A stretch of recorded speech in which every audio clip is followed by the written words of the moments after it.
দর্শনার চায়ের দোকানে সেদিন বিকেলের আকাশটা ছিল অদ্ভুত রক্তবর্ণ। মান্নান মাস্টার যখন এক কাপ চা নিয়ে বসেছিলেন, তখন কেরু অ্যান্ড কোম্পানির এক উচ্চপদস্থ অফিসার তার সামনে এসে বসলেন। ভদ্রলোকের চোখে মুখে একটা গোপন অস্থিরতা ছিল, যা মাস্টার তখন বুঝতে পারেননি। অফিসার তাকে এক অবিশ্বাস্য প্রস্তাব দিলেন। কোম্পানির সীমানার শেষ প্রান্তে থাকা নীলকর আমলের সেই পরিত্যক্ত বাংলোতে গিয়ে তার দুই সন্তানকে পড়াতে হবে। বিনিময়ে যে বেতন দেওয়া হবে তা দিয়ে মান্নান মাস্টারের পরিবারের সারা বছরের খরচ চলে যায়। নীলকুঠির রক্তভেজা ইতিহাসের কথা সবার জানা থাকলেও অভাবের তাড়নায় তিনি সেই ভয়ঙ্কর প্রস্তাবে রাজি হয়ে গেলেন। প্রথম কয়েকদিন সবকিছুই এক অদ্ভুত শান্তিতে কাটছিল, কিন্তু পড়ার ঘরের পুরনো সেগুন কাঠের আলমারি আর ভারী পর্দাগুলোর আড়ালে একটা সূক্ষ্ম অস্বস্তি সবসময় তাকে তাড়া করে বেড়াত। রাত যত বাড়ত, বাংলোর পরিবেশটা যেন জীবিত হয়ে উঠত। আসবাবপত্রের ভেতর থেকে এমন সব শব্দ আসত যেন কেউ ভেতর থেকে কাঠ কামড়ে খাচ্ছে। একদিন পড়ানো শেষে ফিরতে রাত 11টা বেজে গেল। কুয়াশার চাদরে ঢাকা অন্ধকার পথে তিনি যখন সাইকেলে উঠতে যাবেন, ঠিক তখনই অনুভব করলেন তার ঘাড়ের ঠিক পেছনে কেউ একজন বরফ শীতল তপ্ত নিঃশ্বাস ফেলছে। মাস্টার স্থির হয়ে গেলেন।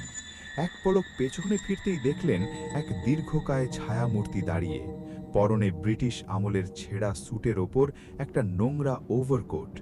মাস্টার কোনো মতে সাইকেলে উঠে প্যাডেল মারতে শুরু করলেন।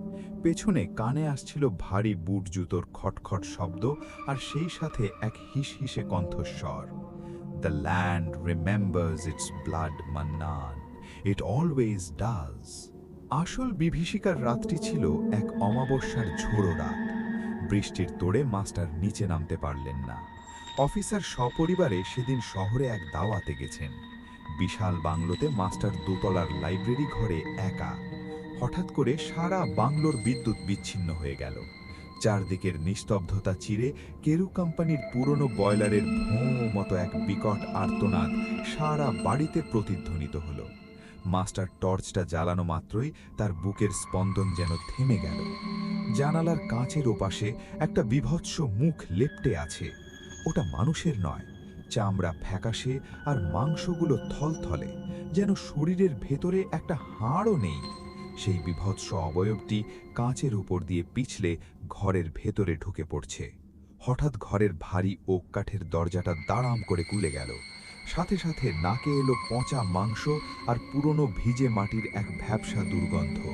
মান্নান মাস্টার দেখলেন এক দীর্ঘকায় কঙ্কালসার কিন্তু হাড়হীন অবয়ব হামাগুড়ি দিয়ে তার দিকে এগিয়ে আসছে। তার সারা শরীর থেকে সজারুর কাঁটার মতো লম্বা কালো লোম খাড়া হয়ে আছে, যার প্রতিটি ডগায় রক্তের ফোঁটা মুক্তোর মতো চকচক করছে। সেই মূর্তিটির কোনো চোখ নেই, শুধু চোখের কোটরে দুটো জ্বলন্ত আগুনের গোলক ধিক ধিক করে জ্বলছে। দানবটি যখন মুখ খুলল, মাস্টার দেখলেন তার বাঘের মতো ধারালো দাঁত। সেই পিশাচটি মাস্টারের কানের কাছে এসে ভাঙা ভাঙা কিন্তু তীক্ষ্ণ ইংরেজিতে গর্জন উঠল, "You were warned, simple man.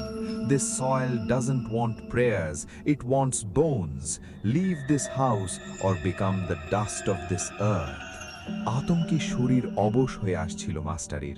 পিছু হটতে গিয়ে তিনি ধাক্কা খেলেন পুরনো এক ডেস্কের সাথে, যেখান থেকে ছিটকে পড়ল নীলকর জন লরেন্সের ডায়েরি। ডায়েরির পাতায় লেখা ছিল, "The workers died in agony and their souls merged with the lime and brick. They have no skeleton, just pure shapeless wrath."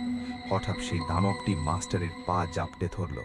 তিনি অনুভব করলেন দানবটির ছোঁয়া আগুনের মতো গরম নয়, বরং হাড় কাঁপানো শীতল, যেন সরাসরি তার প্রাণ শক্তি শুষে নিচ্ছে। পকেটে থাকা শেষ সম্বল দেশলাই কাঠিটি জ্বালিয়ে তিনি ডায়েরির পাতাগুলোতে আগুন ধরিয়ে দিলেন।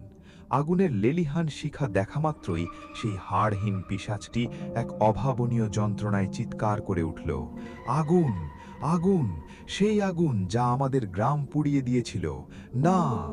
সুযোগ বুঝে মান্নান মাস্টার লাইব্রেরির বিশাল কাঁচের জানালা ভেঙে নিচে লাফ দিলেন। মাটিতে পড়ার ঠিক আগের মুহূর্তে এক জোড়া ধারালো নখ তার বাঁ পায়ের গোড়ালি চিরে মাংস তুলে নিল।